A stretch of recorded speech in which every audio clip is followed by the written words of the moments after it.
How's everyone doing today? Everyone doing okay? Good? As you can see here, they got me pitching products. Monster, Gatorade, Path, so anyway. Okay, we're gonna get started here. I am gonna take some questions at the end, all right? So, just got a few things to discuss to kick things off. First and foremost, welcome to the Phillips 66 Big 12 Men's Basketball Tournament. We're thrilled to be back here at T-Mobile Center as we host what I think is the best conference tournament in America. Kansas City has been incredible to us. And I want to start off by thanking the mayor. Mayor Lucas and I have become pretty friendly over the last couple of years, and he's a huge advocate of this tournament, and he's a huge basketball fan, and it shows in all the things they're doing for us in the community and in this building. I also want to thank the entire T-Mobile staff. They're elite at what they do. They were terrific last week, and obviously they'll rinse and repeat this week for our fans. Also want to acknowledge Kathy Nelson. Where's Kathy? There she is. Kathy, you've been a terrific friend, an incredible advocate for the Big 12. And with everything you have on your plate, a small little thing called the World Cup, you continue to put us here, and we appreciate it and we feel it. So thank you so much. Okay. I also want to thank ESPN for their coverage of last week and this week. They do an incredible job showcasing our programs, but most importantly, our student athletes. And I will say that I am extremely excited that College Game Day will be here this Saturday. I think it's a further validation of who we are as a conference, and we look forward to hosting them this coming Saturday. I also want to recognize our great coaches and student athletes. It's been a great season.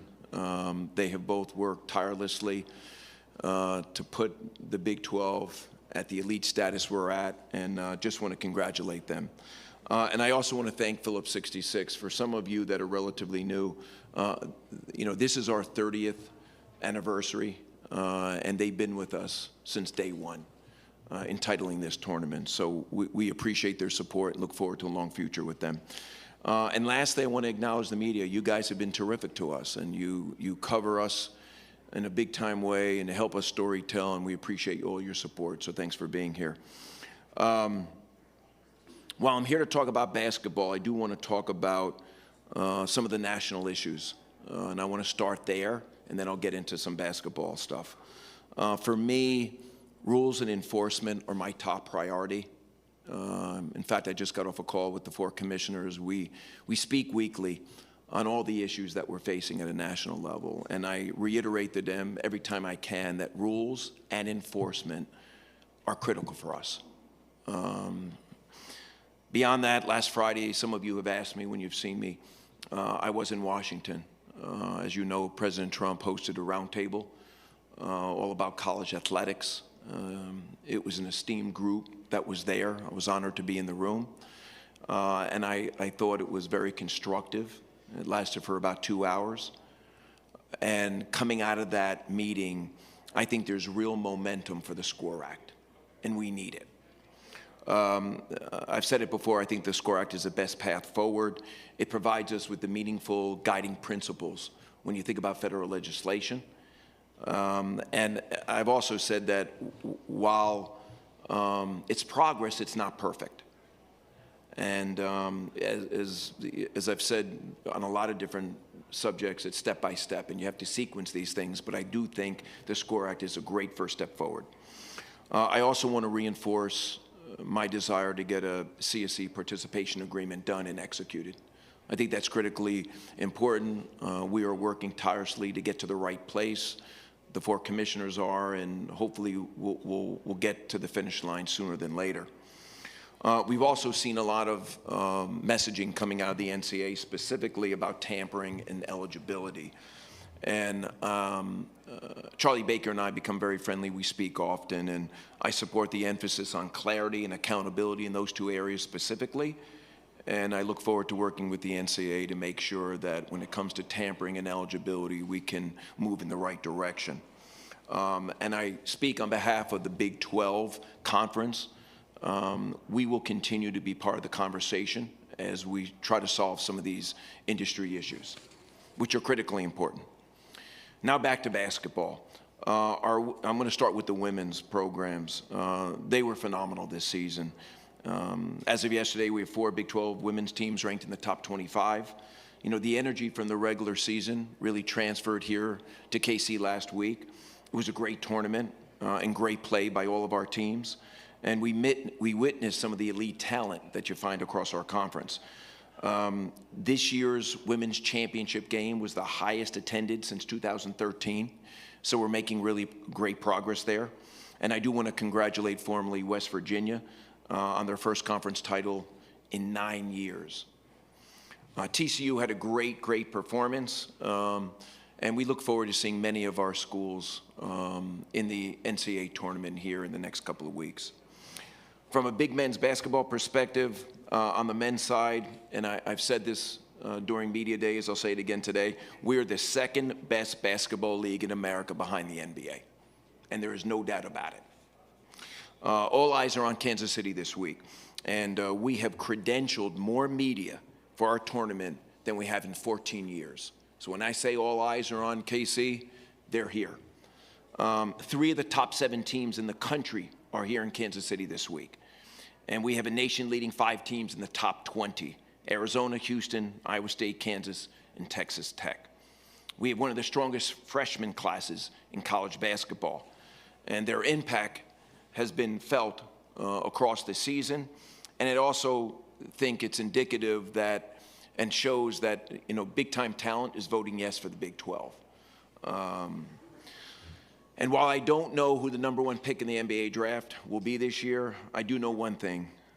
He plays for a Big 12 team. So I'm excited about that also. This season would not have been the success it was without our media partners. I said it during media days, we would be the most widely distributed men's basketball conference in America, and that played out and certainly exceeded my expectations when you think about marketing, promotion, and storytelling. Our TV ratings are up across the board for both men's and women's. 24, I want to now get these numbers right, 24 men's conference games have done over 1 million viewers, and conference play viewership is up 20% year over year and 35% year over year for women. So conference play has been great. We've had a lot of ranked versus ranked games, and it's driven incredible viewership across all of our media platforms. And specifically, ESPN's Big 12 window on Monday evenings averaged a 1.7, which is 1.7 million viewers. That's up 100% versus last year, okay? I want to talk a little bit about National Player of the Year pushes. As we think about the postseason, I want to start off by recognizing players that I feel have earned the right to be considered National Players of the Year. I want to start off with BYU's A.J. DeBonsa. He's had an outstanding year and should absolutely be part of those conversations. He currently leads the nation in scoring and is on track to be the first underclassman to lead the nation in scoring since 2021. He's had a fabulous season. TCU's Olivia Miles has recorded 225-point triple-doubles this season. There have only been 4 other D1 players to do that twice in a campaign this century. So she's had an incredible season. She's been dominant and clearly is deserving of National Player of the Year consideration. Iowa State's Audie Crooks has been just as impressive, more than 2,000 career points in a record 89 games. And she's also a Player of the Year contender. When I look at the depth and competitiveness of this league, my expectations for the NCAA tournament is that we should have a minimum of 8 to 9 men's teams and 7 to 8 women's teams in the field. I believe if you're playing 500 basketball in conference play, you've proven you're good enough to compete for a national title. That is not the case with other conferences. 4 of the last 6 national championship games in men's basketball have featured the Big 12 regular season champion or co-champion. TCU is on a 5-game winning streak. West Virginia won 2 games against projected NCAA tournament teams in the last 3 games. Cincinnati has been a top 25 team according to the analytics since December. On the women's side, Iowa State, Colorado, Utah, Arizona State, BYU, and Kansas all have the resumes to get into the field, without a doubt. In closing, I want to thank you all again for being here. I want to thank you for all your support throughout this season. I expect a great tournament this week, and I'll take a couple of questions. Let's start. We're going to open up for questions. Raise your hand. We'll have a mic runner bring it over to you. Please state your name and your outlet.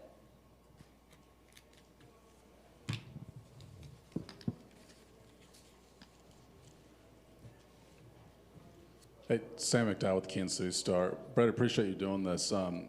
President Trump had mentioned during that meeting that going back to the old days or pre-NIL, is that feasible in your mind? Well, I never look back. I'm not that type of guy. I like to look forward. And I thought, like I said, that the meeting was very constructive. He's due to put out an executive order, or at least he said he would in a week's time. We're working very hard on the SCORE Act, so that's really what I'm focused on. You've mentioned the SCORE Act a few times, particularly over the years. What are the elements of that you find particularly appealing? And then also as a follow-up, you mentioned that potentially being a first step. What would be second, third, and so on? Well, we first have to get it. Let me start with your second question. You got to first get it through the House, then you have to go to the Senate. So there's a process there in the sequencing. But first step is to get the bill dropped in the House. As it relates to some of the guiding principles of the SCORE Act, why I like it, it offers federal preemption. It offers limited liability protection, so we can enforce the rules, which we currently aren't doing. It has great student-athlete protections. If you listen to some of my comments when I was in Washington, I spoke specifically about the agents and what's happening out there and some of their egregious actions, getting our student-athletes and manipulating them and their families to get into the portal. And as we all know some of the numbers, about 40% of the student-athletes that get into the portal don't find a home. And when they do keep transferring, they lose credits. So the purpose-driven nature of this industry, which is about getting a great education and preparing our student-athletes to be the best version of themselves, is being compromised, not by all agents, but by many. It also has a strong declaration that student-athletes are not employees. And I can tell you I meet with a lot of our student-athletes, and no one wants to be an employee. So I think it, on a base level, it does provide some of the things we're looking for, and hopefully we can get that done. But thank you for your question. Good morning, Commissioner.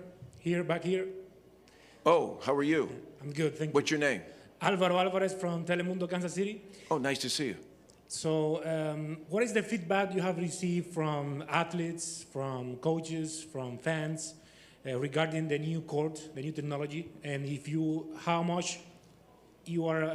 pleased you are with this technology? Well, first of all, let me ask you, do you like the court? Oh, yeah. Okay, good. Thank you. I'll start there then. Listen, when you innovate and you want to disrupt in a positive way, you're never going to get 100% buy-in, okay?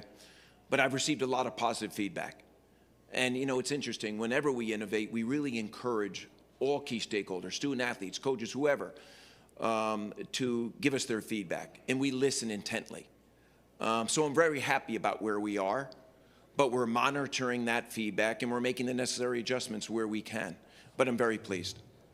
But thank you for your question. And most importantly, I'm happy you like it. Hi, Commissioner. Kevin Kinder with the Blue and Gold News. How are you today? Doing great. Thank you for the time. Good to see you.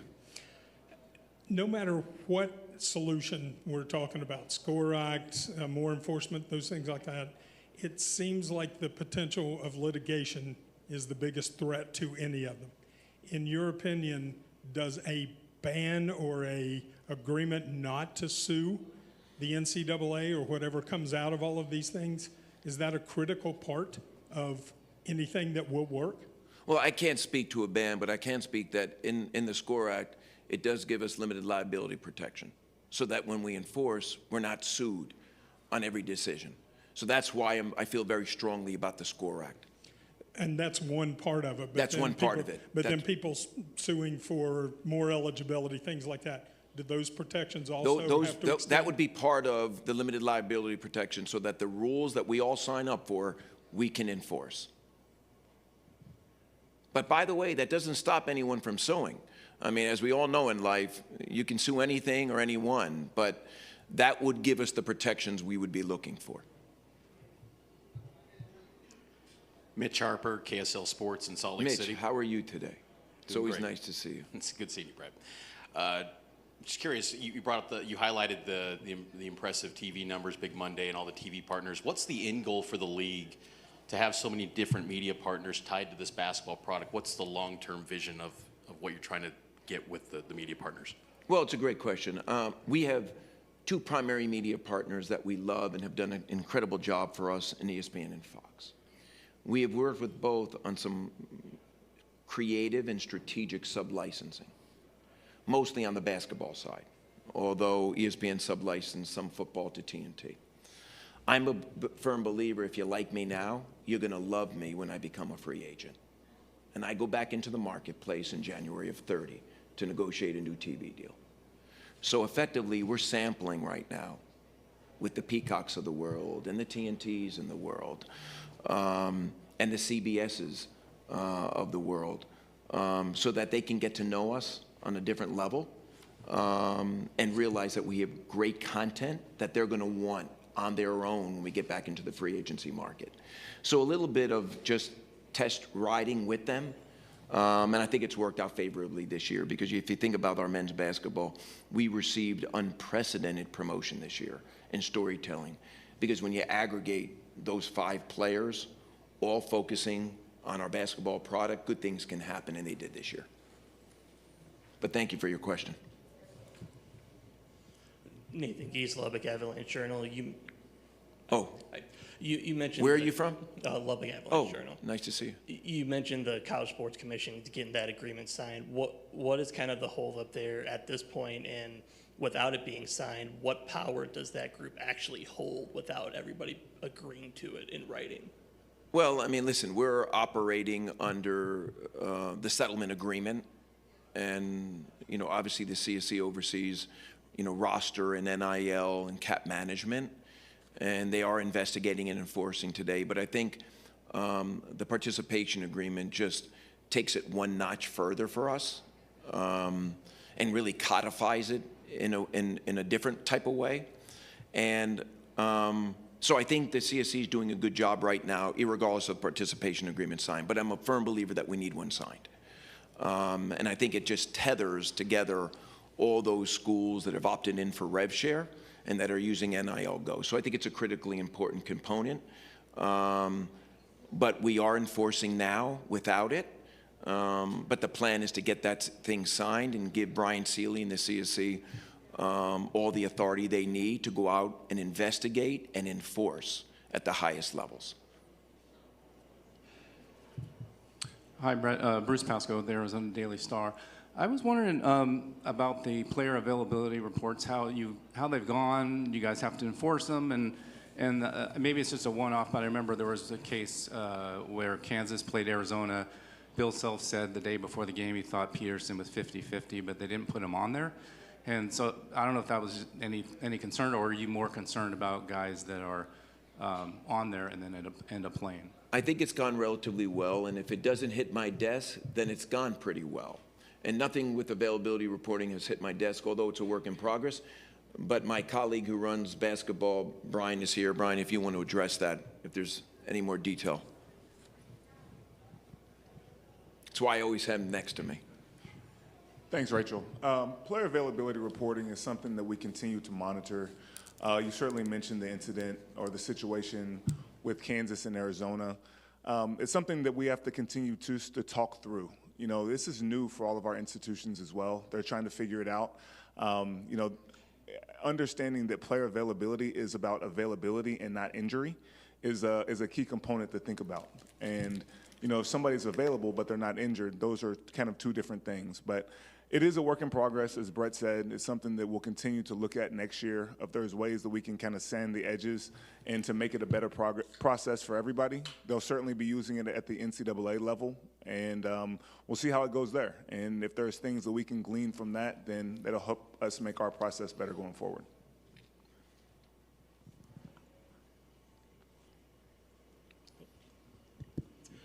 Hi, Hello, Brett. Scott Springer, Cincinnati Enquirer. Good to see you. Hi. So some of these teams are not going to make the NCAA tournament. What is the exact verbiage of the agreement with the Crown? Is it the top 2 that don't qualify, or is that a Brian? That is correct, but I'm going to defer to my colleague again. Go ahead, Brian. I guess I'll keep this. As it relates to the crown, the way that it works is it will be our 2 highest net teams that don't make the NCAA tournament. It is a contractual obligation we have with one of our very trusted partners, and we certainly look forward to our teams going there and representing in Las Vegas at a very, very good tournament. Yeah, and I'll say, listen, we want everyone to make the NCAA tournament, but the Crown is a great platform for our student athletes. I've worked very closely with Fox, as Brian has, and they've put on an elite tournament last year and again this year. And so the teams that go out there, I think, are going to really have a great experience. What's it say about your league that there's so many teams that are in contention? Conceivably, some coaches could be coaching their last game. On the other hand, they could be making the tournament. It's that competitive. Well, I mean, listen, I've said to start today that, we're the second best league other than the NBA in America, and I believe in the depth and parity of this conference right now, and you're absolutely right. For a couple of schools, they can play their way in this week, which would be fantastic, and my expectation is that they'll do that. So it's an exciting time for the conference, and we'll see how it shakes out, but for those 2 schools that just miss, they'll have a wonderful opportunity to go to Vegas and be part of a special tournament there, the Crown.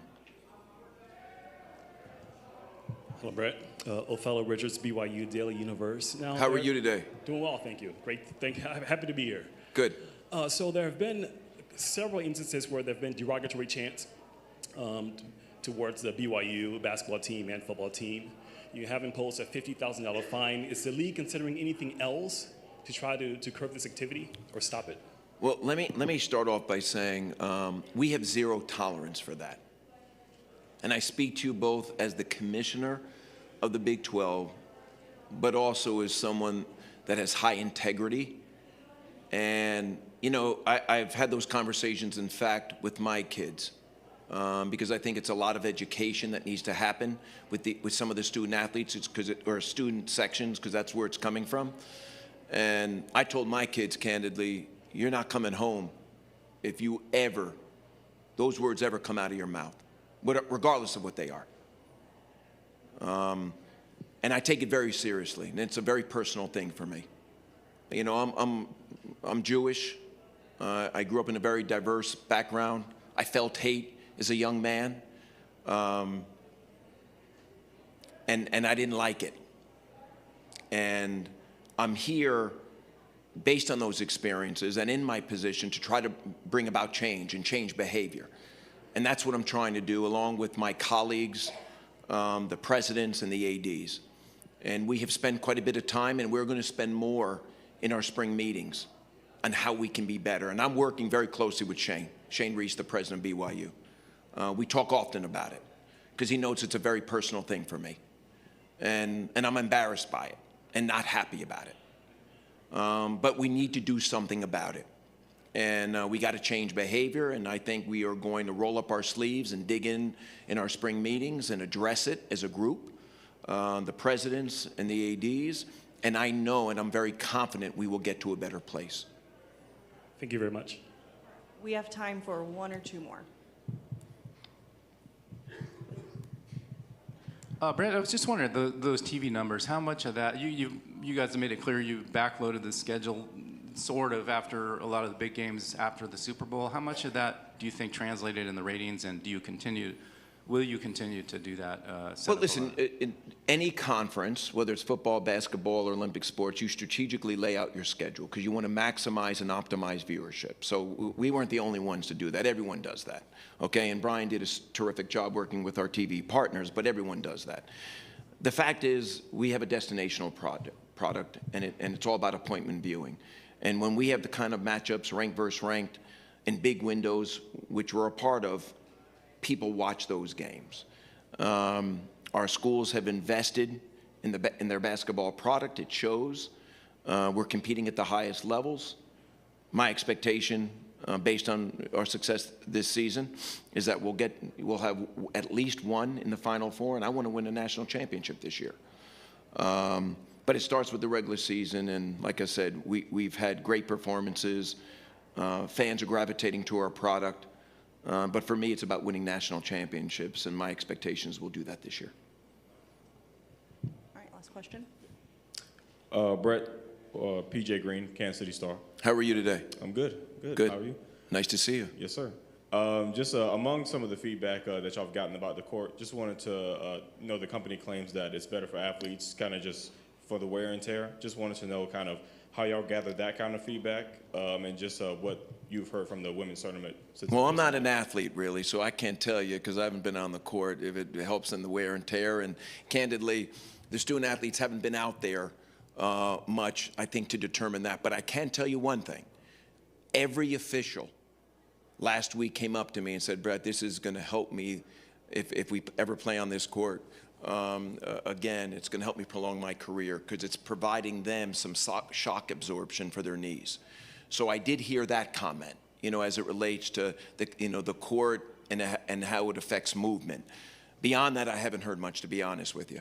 But like I said earlier, we encourage all the key stakeholders, from coaches to athletes to officials, to provide us feedback. And we're very intentional about that, and we'll react accordingly. Do you like the court?